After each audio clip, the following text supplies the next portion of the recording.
dipersembahkan oleh Bank BRI.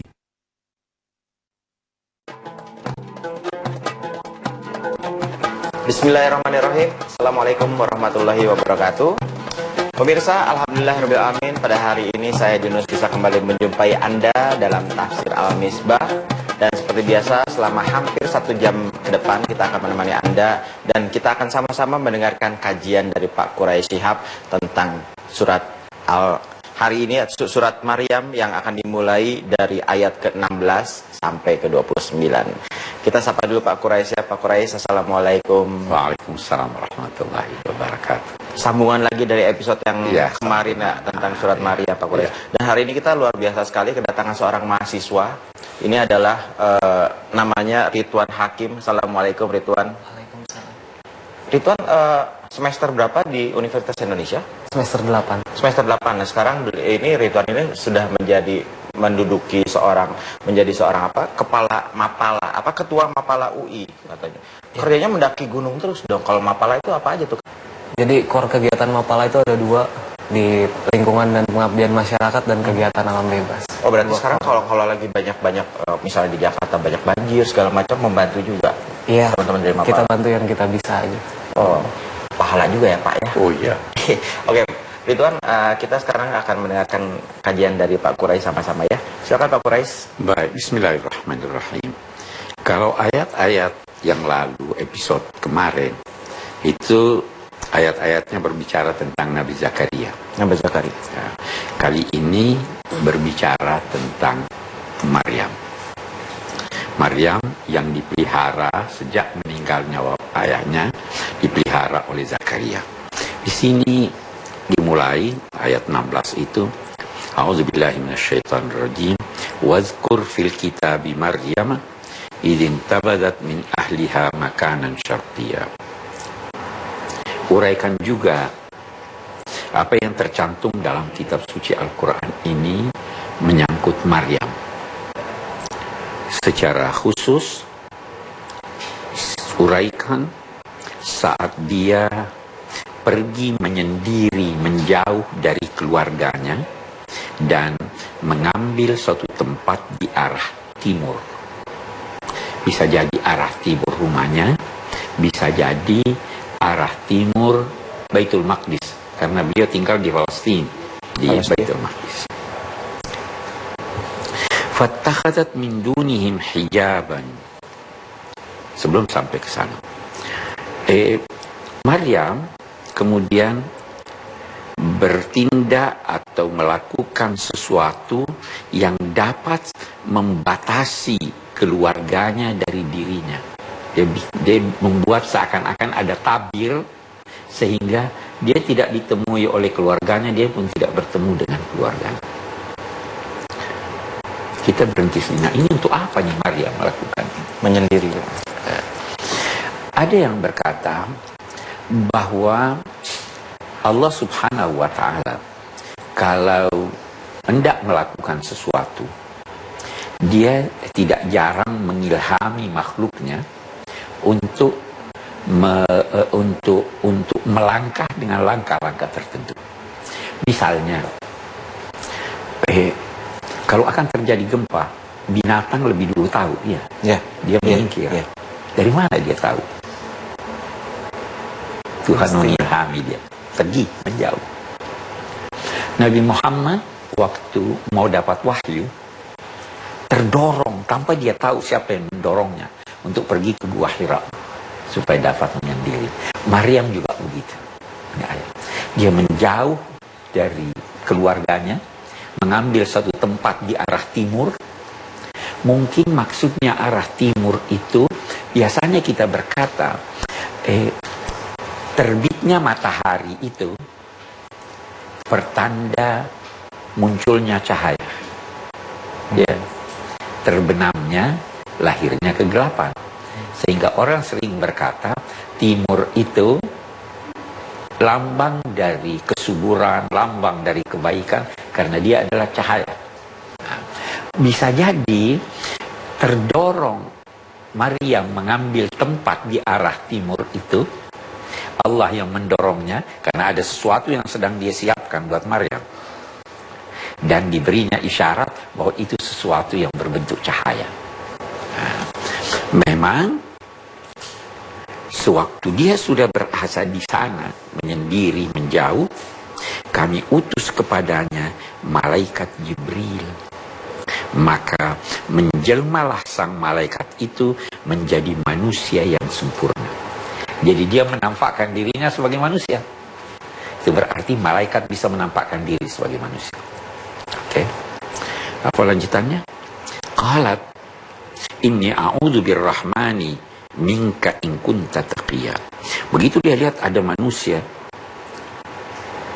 dan dia sendiri, dia gadis, dia langsung meminta perlindungan kepada Allah, dan nama Allah yang disebutnya adalah Ar-Rahman, pelimpah kasih. Seakan-akan dia berkata, saya bermohon kepada Tuhan yang melimpahkan kasih supaya saya dilindungi darimu. Kalau memang kamu ini orang bertakwa, pasti kamu tidak akan mengganggu saya. Kenapa dia berkata kalau memang kamu ini orang bertakwa?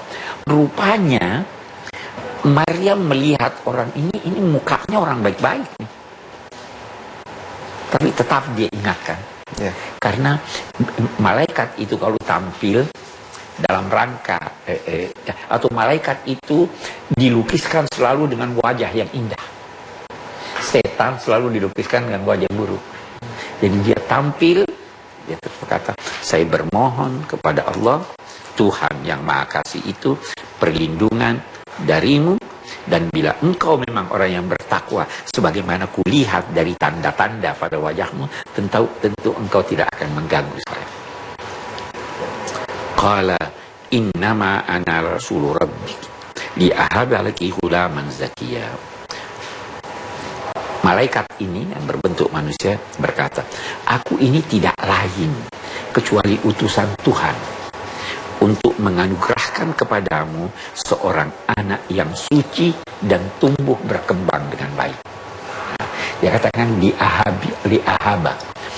Kata ahaba itu atau wahaba itu atau wahab itu menunjuk wahab itu menunjuk kepada Tuhan yang memberi Anda sesuatu tapi Anda tidak pernah minta.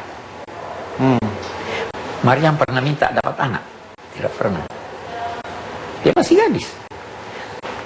Saya datang, utusan Tuhan, tugas saya, bahwa melalui saya, Tuhan akan menganugerahkan kepadamu seorang anak yang kamu tidak pernah minta, tapi Tuhan mau kasih kamu. Oke. Qalat anna yakunu li ghulam walam yamsasni bashar walam aku baghiya. Bagaimana bisa aku punya anak sedang aku belum pernah disentuh oleh seorang manusia dan aku pun bukan seorang wanita tunasusila. Belum pernah disentuh oleh seorang manusia. Maksudnya memang saya sudah bertunangan dengan Yusuf, tunangannya, tapi aku tidak pernah disentuh. Apalagi aku bukan. Jadi bagaimana bisa aku dapat anak? Saya kira kita lanjut. Ya, baik, kita tahan dulu Pak Quraisy lanjutan ceritanya. Dan pemirsa jangan kemana-mana, kita akan masih kembali dalam Tafsir Al-Misbah.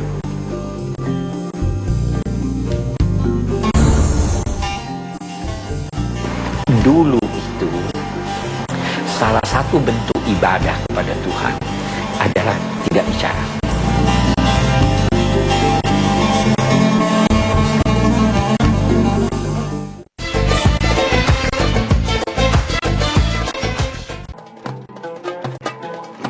Kembali ke dalam Tafsir Al-Misbah dan kita kembali melanjutkan mendengarkan uraian dan kajian dari Pak Quraisy.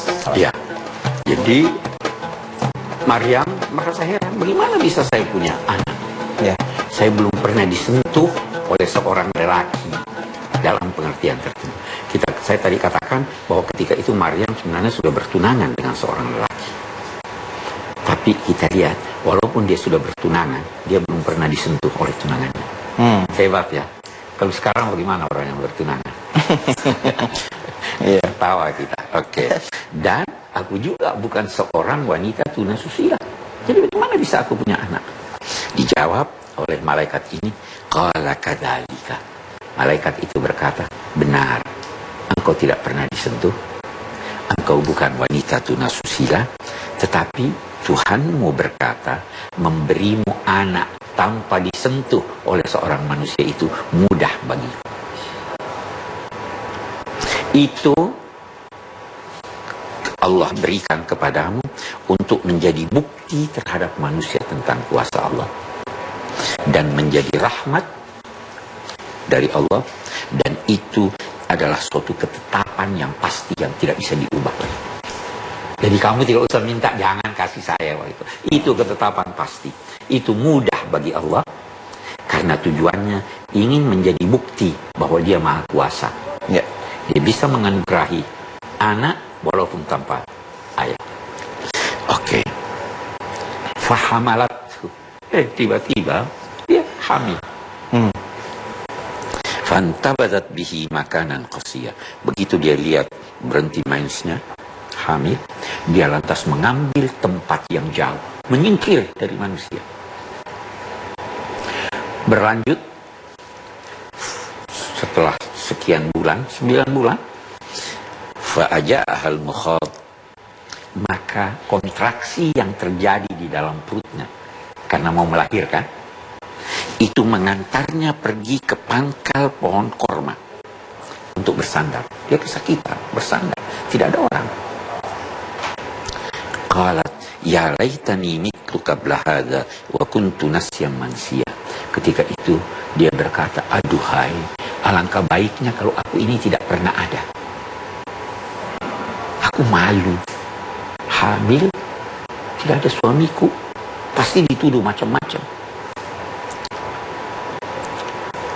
Fanadaha min tahtiha, maka ada yang menyuruhnya dari bawah dia, dari bawahnya. Bisa diilustrasikan, boleh jadi anaknya yang berada di, kan kalau melahirkan melalui kedua paha, ya. Jadi kalau boleh jadi dia duduk atau dia baring atau itu berkata kepadanya, jangan sedih, jangan sedih karena kamu bisa malu akibat aku lahir. Jangan sedih karena tidak ada makanan. Jangan sedih karena tidak ada minuman. Itu boleh jadi anaknya yang berkata demikian. Boleh jadi juga malaikat itu tadi yang datang. Janganlah bersedih. Sungguhnya Tuhanmu telah menciptakan di bawahmu, di tempat kamu itu, suatu telaga air. Goyangkanlah ke arahmu batang pohon korma itu, niscaya dengan upayamu itu akan berjatuhan ke atasmu, kepadamu, korma matang yang lezat untuk dimakan. Kita berhenti lagi sejenak. Kenapa Allah Subhanahu wa ta'ala tidak saja langsung berkata itu ada korma di bawah kamu? Kenapa dia suruh gerakkan? Gerak dari seorang anak atau gadis ini kira-kira kuat menggerakkan pohon korma sehingga jatuh? Tidak mungkin. Tapi Allah ingin memberi pelajaran. Kalau mau cari rezeki, jangan duduk, harus berusaha. Berusaha. Jangan berkata ini.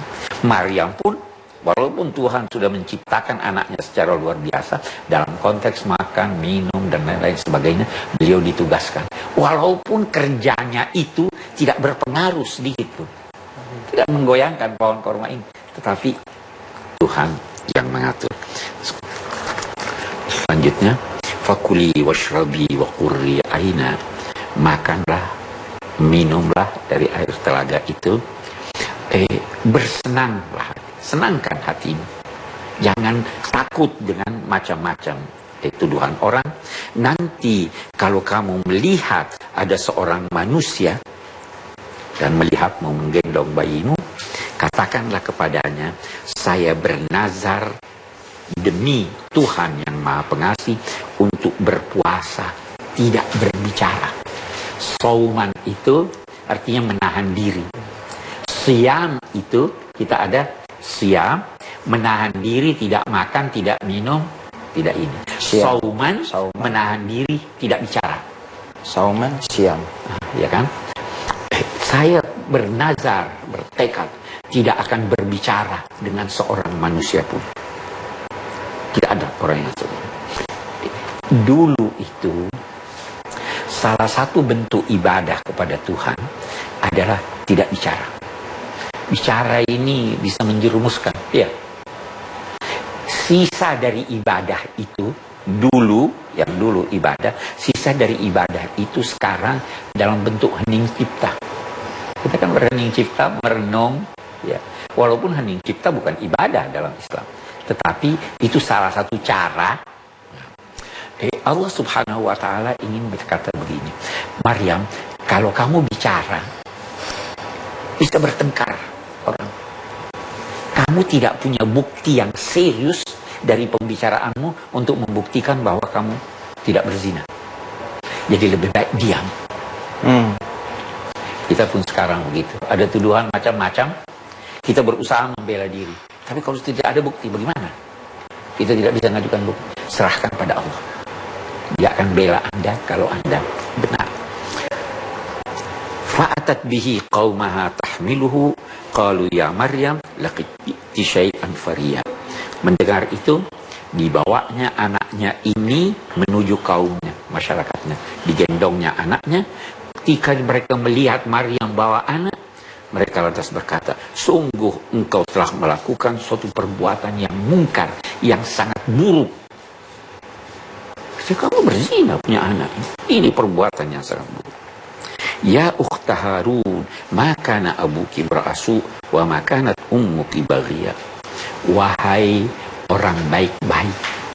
Ukhta Harun itu jangan diterjemahkan saudaranya Harun. Tapi itu istilah oleh bahasa Arab, oleh Al-Quran untuk menunjuk orang baik-baik.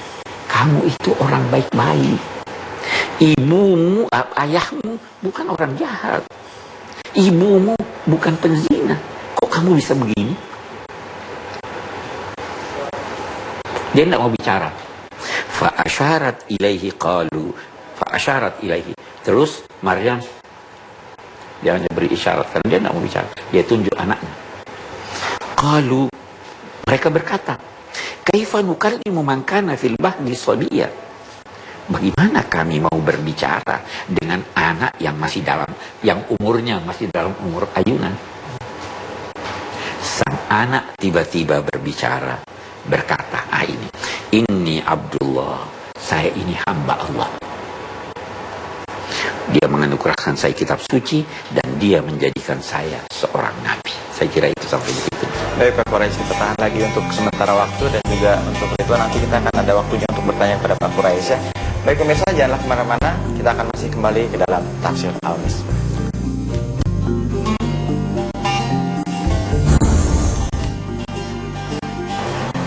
Jangan mencari rezeki dengan cara yang tidak benar.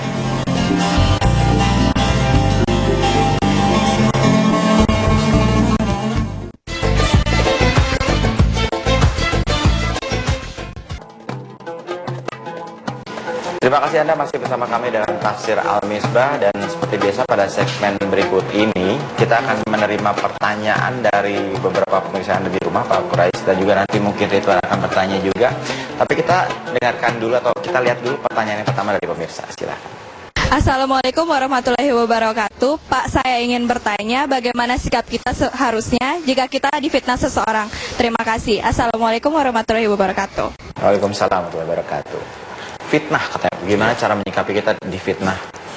Iya, tuntunan agama menyangkut hal ini yang pertama, hindari kegiatan atau tempat-tempat yang bisa menimbulkan buruk sangka orang. Itu dulu, hindari. Nabi pernah berjalan dengan istri beliau di malam yang gelap. Ada yang lihat, terus orang itu menghindar. Orang itu dipanggil Nabi, sini. Ini saya jalan dengan istri saya. Sebab kalau dia pergi, bisa jadi datang setan berkata, itu Nabi jalan dengan perempuan lain. Jadi hindari, itu dulu terlebih dahulu. Yang kedua, kalau sudah difitnah orang, berusahalah sekuat kemampuan Anda untuk membuktikan bahwa itu tidak benar. Tetapi, kalau Anda yakin bahwa usaha Anda itu tidak akan berhasil, maka serahkan pada Tuhan. Dulu pada zaman Nabi, pernah istri beliau Aisyah dituduh selingkuh. Beredar di masyarakat. Yang terakhir tahu adalah Aisyah. Nabi bingung, wahyu tidak turun menjelaskan hal ini. Maka Nabi menemui Aisyah, ada kedua orang tuanya. Nabi berkata pada Aisyah, "Hai Aisyah, kalau kamu memang selingkuh, bertobatlah pada Tuhan. Kalau tidak, Tuhan akan membantu kau." Aisyah menjawab, "Wahai Rasul, kalau saya berkata tidak, kamu tidak percaya. Karena ini isu sudah beredar sedemikian luas. Tapi kalau saya berkata iya, saya berbohong. Dan Tuhan tahu bahwa saya berbohong kalau saya berkata tidak. Saya berada dalam posisi yang sulit, karena itu saya serahkan kepada Allah." Turun ayat-ayat Al-Quran yang menyatakan Aisyah itu bersih dari segala. Nah, jadi serahkan pada Tuhan. Dia akan mencari, Tuhan akan memberikan solusi sehingga nama Anda bersih, cepat atau lambat. Kalau sudah tidak bisa memberi bukti yang ini. Itu cara kita menghindari. Kita akan dengarkan lagi satu pertanyaan lagi, Pak Quraisy. Silakan. Assalamualaikum warahmatullahi wabarakatuh. Saya Boyong Ahmad Saputra. Mau bertanya, Pak, saat mencari rizki, apa yang harus kita lakukan untuk menyempurnakan usaha kita selain dengan doa dan ikhtiar? Terima kasih. Wassalamualaikum warahmatullahi wabarakatuh.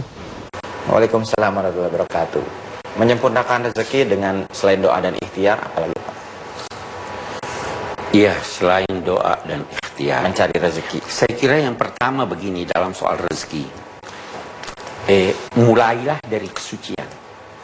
Jangan mencari rezeki dengan cara yang tidak benar. Mulai dari yang suci.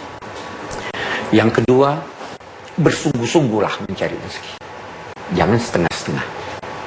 Yang ketiga, apapun hasil yang Anda peroleh, syukuri. Nah, itu dapat berkah. Ada hal yang lain. Apa yang Anda peroleh, sedekahkan sebagian. Jangan gunakan untuk yang haram. Sedekah itu mengundang rezeki yang baru. Oh, itu banyak sekali pengalaman menyangkut. Jadi jangan monopoli, simpan. Keluarkan hak orang lain, keluarkan zakatnya. Bahkan keluarkan sedekah, bantu orang lain. Itu sempurna rezeki Anda. Kalaupun uangnya tidak datang, Anda puas. Anda tenang hidup Anda diberkati hidup Anda. Saya kira itu cara. Ya. Ridwan, ada yang mau ditanyain mungkin? Ada. Boleh? Silakan. Yang saya ingin tanyakan adalah umat Islam telah lama mengetahui, diberi peringatan dalam Al-Quran bahwa kerusakan yang ada di muka bumi akan terjadi melalui tangan-tangan manusia. Pertanyaan saya, bagaimana rencana pengelolaan lingkungan terpadu menurut ajaran Islam? Tolong dijawab, Prof. Oh, ini sangat teknis nih. Saya bukan ahlinya di situ ya. Tetapi satu hal dulu. Mengelola sesuatu itu, terlebih dahulu kita perlu ketahui bagaimana lingkungan itu. Untuk kita ciptakan cara mengelolanya. Nah, namun demikian ada prinsip dasar bahwa alam ini harus dipelihara. Pemeliharaannya itu bukan hanya untuk kepentingan seseorang atau satu kelompok atau satu generasi, tetapi harus dipelihara sehingga pemeliharaan itu berlanjut sehingga generasi-generasi berikut dapat menikmatinya. Salah satu tujuan pokok kehadiran agama menurut pakar-pakar dewasa ini adalah pemeliharaan lingkungan. Salah satu. Dulu yang mereka sebut hanya memelihara agama, memelihara akal, memelihara jiwa, memelihara harta, memelihara keturunan. Sekarang ada yang menambahkan memelihara lingkungan. Nah, dalam konteks memelihara lingkungan ini, Al-Quran menyebutkan yang pertama dilarangnya untuk merusak. Kalau dilarang untuk merusak, itu berarti membiarkannya sebagaimana apa adanya. Itu kan? Nah, tetapi ada yang lebih dari itu yang diperintahkan Al-Quran. Adalah melakukan perbaikan, memberinya nilai tambah. Memberinya nilai tambah. Bagaimana alam raya ini saya pelihara sekaligus memberi nilai tambah buat saya. Jangan biarkan, misalkan, jangan tebang hutan. Karena itu merusak. Ya kan? Tetapi ciptakanlah hutan itu, lakukanlah sesuatu yang baik, sehingga lebih bermanfaat dari keadaannya sekarang. Itu secara umum menyangkut pemeliharaan lingkungan. Ya. Jadi salah satu dosa terbesar itu merusak lingkungan. Saya kira itu ya, tapi ahlinya pasti yang lebih. Saya hanya tahu secara umum ya, bahwa agama mengajarkan seperti itu. Bagaimana keadaan sebenarnya, bagaimana keadaan lingkungan, apa yang harus diperbaiki, apa yang harus dihindari, itu Anda yang lebih tahu.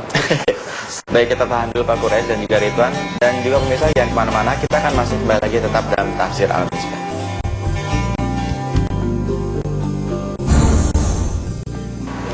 Sumber-sumber Kristen yang menyatakan bahwa ada penggembala-penggembala di malam hari.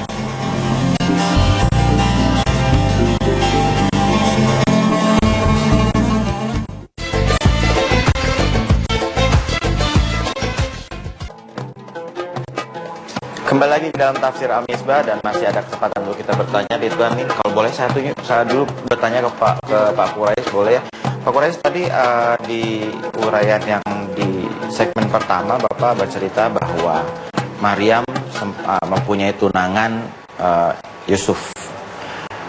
Berarti yang namanya istilah bertunangan itu memang dari zaman dahulu kala memang sudah ada dalam Islam. Oke. Dalam Islam tunangan itu bisa terjadi atau bermula dari keinginan salah seorang pasangan, dari laki-laki atau perempuan, yang mengajukan lamaran kepada keluarga perempuan, dan keluarga itu menerima lamaran tersebut. Sejak saat itu dia dinamai telah bertunangan, tapi belum bersuami istri. Jadi kalau Anda pergi meminang, bahkan sebelumnya boleh jadi, ada sekarang ini ada orang-orang sebelum menyampaikan lamaran, dia meminang terlebih dahulu, ya toh? Lantas biasanya kalau dalam keluarga Muslim itu baca Fatihah, ya. Nanti lamarannya kemudian, sejak itu dia sudah bertunangan, sudah ada ikatan. Sejak dilamar dan diterima dalam konteks tunangan, itu sudah tidak boleh ada orang lain yang mengajukan lamaran kepada ini. Karena kalau orang lain mengajukan lamaran, itu bisa cekcok. Ya. Serupa dengan jual beli. Kalau Anda sudah menawar satu barang kepada penjualnya, lantas datang orang lain berkata, saya beli lebih mahal, itu bisa timbul cekcok. Jadi dilarang. Betapapun pertunangan ini sudah dikenal sejak dahulu. Oh, berarti udah ada ya dari dulu. Silakan Ridwan kalau mau nanya. Ada satu hal yang mau saya tanyakan, Prof. Tentang kelahiran Isa anak Maryam. Karena di ajaran lain menyebutkan bahwa Isa anak Maryam lahir pada tanggal 25 Desember. Bagaimana dalam Islam? Al-Quran tidak menyebutkan waktu kelahiran. Tidak ada. Tetapi sementara ulama memahami dari ayat-ayat Al-Quran ini waktu secara umum. Dia katakan begini, pohon korma itu berbuah di musim panas, musim dingin tidak berbuah. Di sini ada dikatakan bahwa waktu kelahirannya dia disuruh menggerakkan pohon dan terjatuh buah korma. itu berarti bukan musim dingin. Musim dingin itu Desember, itu musim dingin, jadi jangan anggap dia musim dingin. Ya kan? Nah, bahkan ada sementara ulama yang merujuk ke sumber-sumber Kristen yang menyatakan bahwa ada penggembala-penggembala di malam hari. Kalau musim dingin tidak ada penggembala di malam hari, karena kedinginan. Itu sekali lagi menunjukkan bahwa itu bukan di bulan Desember. Namun demikian, kita sisi lain, ada yang berkata begini, itu musim dingin. Allah menciptakan Nabi Agung ini dengan sesuatu yang di luar kebiasaan, ya kan? Maka tidak mustahil dia menciptakan pohon korma di musim dingin berbuah. Nah, jadi semuanya punya ini. Yang penting buat umat Islam, yang penting yang ditekankan oleh Al-Quran, tidak harus kita bertengkar menyangkut kapan dia lahir. Yang jelas, beliau lahir. Beliau manusia suci. Beliau membawa ajaran agama. Soal waktunya tidak terlalu penting. Karena di kalangan umat Kristen sendiri, ada yang tidak menyatakan bahwa itu di bulan Desember. Saya di Mesir, umat Kristen di Mesir itu bulan Januari dianggap bulan ini. Oh, berbeda pendapat. Iya, itu dia. Artinya tidak sepakat. Tidak perlu kita tahu, tidak banyak manfaatnya kita tahu kapan waktunya. Yang lebih penting, yakin bahwa dia pernah ada. Yakin bahwa beliau manusia suci. Buat umat Islam, yakin bahwa beliau suci, beliau bukan anak Tuhan, beliau tidak disalib, ya kan? Kapan, di mana? Tidak harus diketahui kapan dan di mana. Ya, kalau ada yang mau cari begitu, Maulid Nabi Muhammad pun tidak sepakat orang bahwa pada tanggal 12 Rabiul Awal. Orang-orang Syiah tidak menjadikan 12 Rabiul Awal sebagai kelahiran Nabi Muhammad. Jadi tidak usah kita persoalkan itu. Tapi yang penting beliau ada. Beliau manusia suci, beliau nabi. Beliau mempunyai akhlak yang sangat luhur dan sebagainya dan sebagainya. Itu yang terpenting. Baiklah, ini rasanya obrolan kita pada hari ini semakin menarik sekali, walaupun tinggal sisa satu segmen lagi nanti habis ini. Dan juga untuk pemirsa jangan kemana-mana, masih ada lagi obrolan menarik setelah beberapa pesan berikut ini. Tetap di Tafsir Al-Misbah.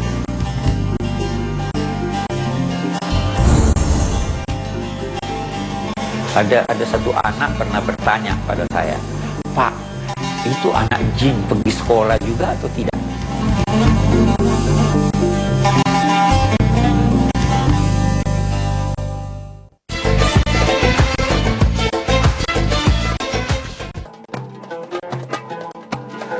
Kita sudah memasuki segmen yang terakhir di Tafsir Al-Misbah untuk hari ini, dan ini masih ada kesempatan untuk kita bertanya juga. Ridwan mau nanya dulu, boleh Prof? Silakan. Oh, Pak Quraish. Satu lagi mau saya tanyakan, Prof, mengenai wujud malaikat. Di dalam ayat yang kita bahas, bahwa disebutkan malaikat mendatangi Maryam dalam wujud sebagai manusia. Apakah hal tersebut bisa terjadi di Sekarang ini bahwa malaikat datang menjelma dalam bentuk manusia. Bisa terjadi. Bisa jadi dalam rangka menguji manusia. Itu di dalam hadis ada dikatakan bahwa ada seorang yang sakit mendapat kesembuhan dari Allah, kaya. Tidak lama kemudian dia mulai menjauh dari Tuhan. Dia mau diuji. Datanglah seorang dalam bentuk seperti keadaannya dulu. Gembel, sakit, minta bantuan. Dia diuji. Dia tidak mau membantu. Sebenarnya ujian Tuhan itu diperankan oleh malaikat. Malaikat datang dalam bentuk seperti ini untuk dia diuji. Jadi bisa Bisa jadi Anda bertemu dengan seorang yang tiba-tiba membantu Anda. Sebenarnya itu malaikat. Jadi Anda lihatnya dia manusia.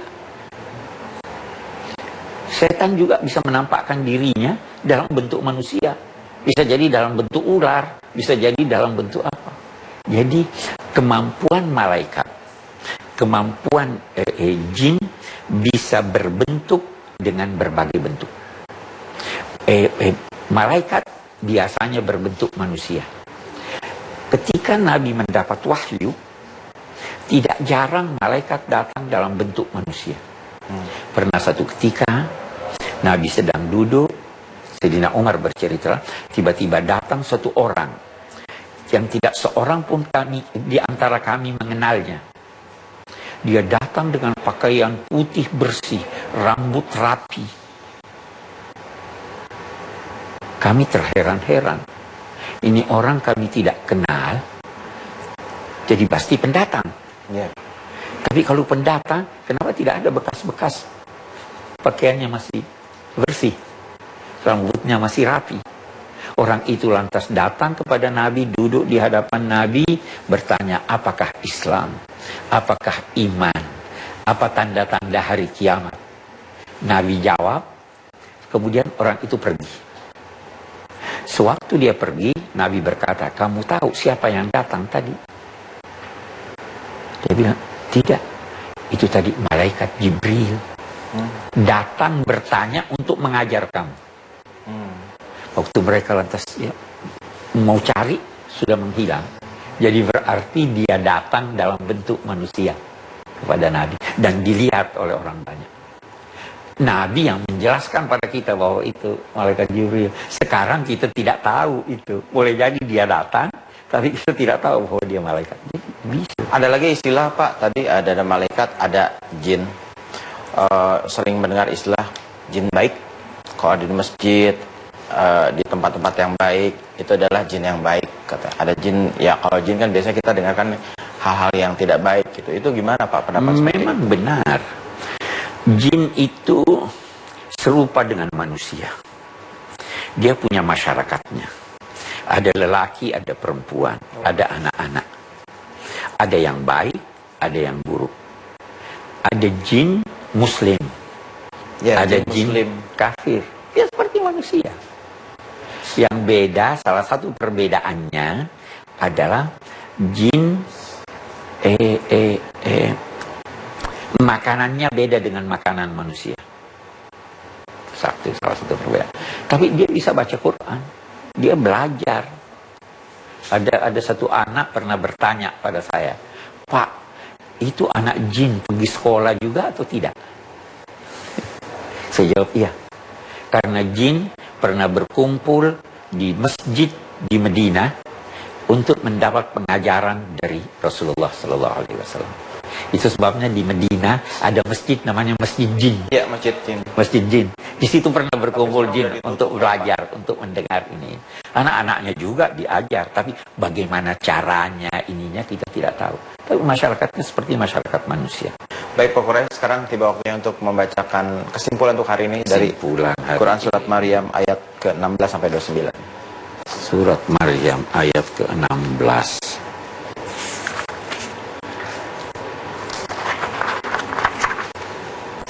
Baik, kita ini ya, malaikat dapat menampilkan dirinya dalam bentuk manusia.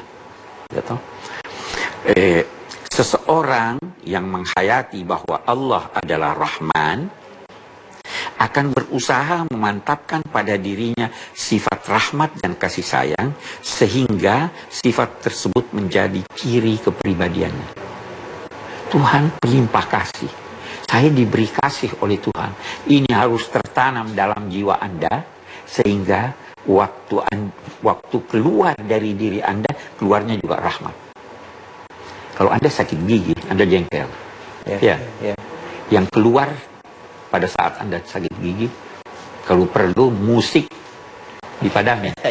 Tapi kalau penuh rahmat, kasih sayang, yang keluar juga kasih sayang. Karena orang berkata, yang tumpah dari wadah itu adalah isinya. Ya kan? Oke. Maryam adalah manusia suci yang telah mempersembahkan dirinya secara penuh kepada Allah sesuai niat ibu beliau ketika mengandungnya. Ini. Kendati beliau sebelum kedatangan malaikat Jibril itu telah bertunangan dengan Yusuf An-Najjar, namun hubungan mereka dipenuhi kesucian. Mereka tidak bersentuhan. Allah Maha Kuasa menciptakan hal-hal yang dinilai manusia mustahil menurut adat kebiasaan. Tapi Allah kuasa. Tapi bukan yang mustahil menurut akal ya. Kita sudah pernah bahas itu. Jika Allah telah menetapkan sesuatu, maka terimalah ketetapannya dengan pasrah. Allah, oh ini si A, oh, harus begini. Udah, terima dengan pasrah. Yakinlah bahwa jika Anda bertakwa, pasti Allah membantu Anda.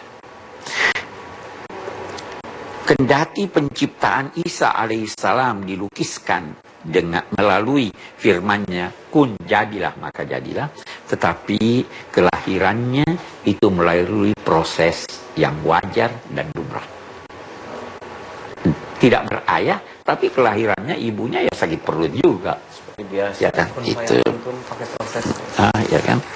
Kendati Maryam dalam keadaan lemah karena baru saja melahirkan, namun beliau masih diperintahkan untuk melakukan kegiatan dalam bentuk menggerakkan pohon korma. Isyarat bahwa usaha harus dilakukan walaupun Anda dalam keadaan lemah. Saya kira itu beberapa kesimpulan kita.